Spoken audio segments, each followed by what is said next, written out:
John Maynard Keynes was a political economist of extraordinary optimism and vision who believed that governments have it in their power to solve some of the greatest ills of capitalism. Keynes refused either to believe in communism or in the utter wisdom of the unfettered free market. Instead, he occupied a middle course, believing that governments could, with a judicious injection of money here and a wise regulation there, smooth out the peaks and troughs to which all economies seem fatefully prone.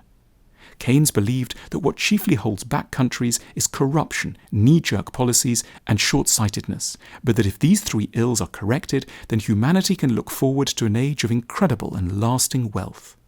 In a charming essay titled Economic Possibilities for Our Grandchildren, written in 1930 at the height of the world economic crisis, Keynes outlined his belief that most severe economic problems could be overcome and give way to an age where the chief challenge for human beings would be how to occupy their leisure time in conditions of mass prosperity. For Keynes, economics was not a dull science. It was the tool with which to bring about economic security for all. Keynes's background was well-to-do, and throughout his life he remained firmly a part of the British establishment. Educated at Eton and then Cambridge University, Keynes was unusual for the breadth of his artistic and literary interests. Throughout his life, he maintained friendships with some of the most brilliant artists and scholars of the 20th century, and was an integral part of the Bloomsbury group of writers and intellectuals. Virginia Woolf, for example, was one of his best friends. As the Bloomsbury Group recognized, good economics is as fundamental to well-being as good painting or literature, and in a deep sense not fundamentally different in its search for the wellsprings of fulfillment and its attention to human error and blindness. Keynes's masterpiece was written in 1936, The General Theory of Employment, Interest and Money. In this work, Keynes set out to rethink the causes of unemployment in the hope of producing new solutions to this intractable problem of the 1930s, and of capitalism more generally. Classical economics gives us three reasons why unemployment exists. Firstly, and most obviously, workers are temporarily unemployed when they move jobs. Secondly, individuals might simply elect not to work, particularly if they can support themselves through some form of welfare payment. But thirdly, and most interestingly, unemployment arises when wages are higher than what employers can afford. In the classical model, it's assumed that a free market will correct this last cause automatically, and that the supply of labour and the demand for labour will spontaneously come into equilibrium, ensuring something approaching full employment. Only if some outside force were to exert itself on the market, for example, if governments set a minimum wage that artificially inflates wages, or if trade unions organise workers so that they refuse to take lower wages in a declining market, only under these conditions would equilibrium not be found. But Keynes took issue with this classical theory. In the 1930s, there were huge numbers of people out of work, as many as 3 million in Britain and 15 million in the United States of America. These numbers were just too great to shrug off as the result of people being between jobs or simply idle. And to Keynes's way of thinking, this level of unemployment was also too great to be explained by the interference of trade unions, given that during the years of the Great Depression, high unemployment had severely curbed union power. For Keynes, the real problem of unemployment lay in a lack of demand. This was not something that economists had ever properly focused on, but it became the linchpin of Keynes's theories. Classical economic theory had simply assumed that demand for goods would return by itself once wages and labour requirements had equalized. But Keynes now famously declared, in the long run, we are all dead. In other words, this process might simply take too long. Keynes argued that it was insufficient for economists and policymakers simply to advise people to accept suffering in the short and medium term, secure in the knowledge that at the end of the storm the sea would return to calm. What was needed was intervention in the economy by government in order to break the cycle of economic depression and thereby restore prosperity. Traditionally, in an economic downturn, governments would turn to matters of supply to provide an economic boost, encourage growth and create employment. For example, if interest rates were reduced, then this should encourage savers to invest their money, providing cash either for existing businesses to expand or else for entrepreneurs to establish new ventures. However, Keynes now declared there might exist a persistent belief that demand was so low that there was little point in supplying goods. In this case, traditional tools of promoting economic recovery would be useless, and something else would be required. If market mechanisms were unable to stimulate economic recovery, then, Keynes now argued, it was the job of the state to step in and create demand, by running, if necessary, a very large budget deficit in order to create jobs. Practically, this could be done by raising loans and using the money to finance vast public works that could be brought online relatively quickly. These might include building roads or railways, or else investment in other infrastructure that would not only create work for people, but which would leave a useful legacy for private enterprise. Governments should, for Keynes, act as the primary shopper in the land, creating demand until more widespread sources of demand can return.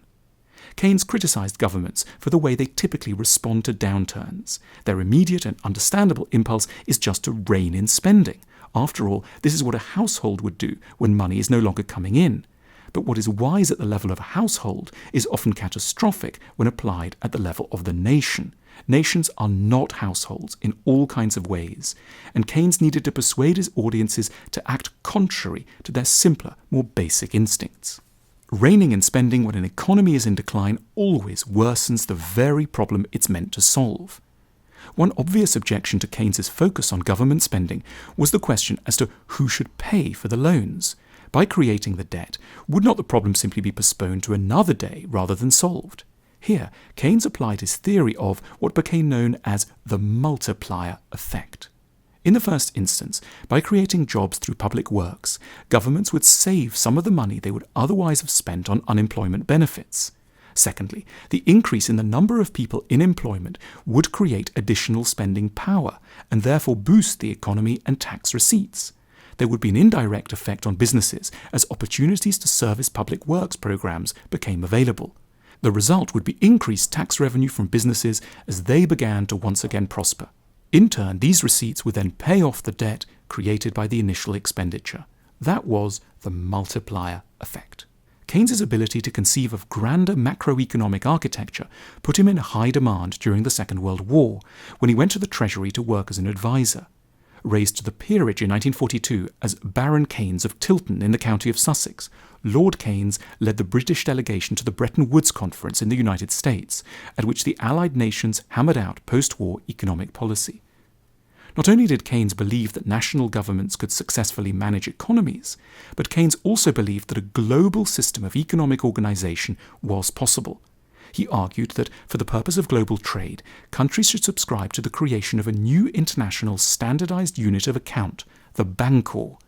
Through a complex system of accounting, the adoption of this pseudo-currency would allow an internationally recognized organization to impose fines on countries in order to discourage them from running large trade deficits or surpluses. Such a system would help to smooth out peaks and troughs in international trade.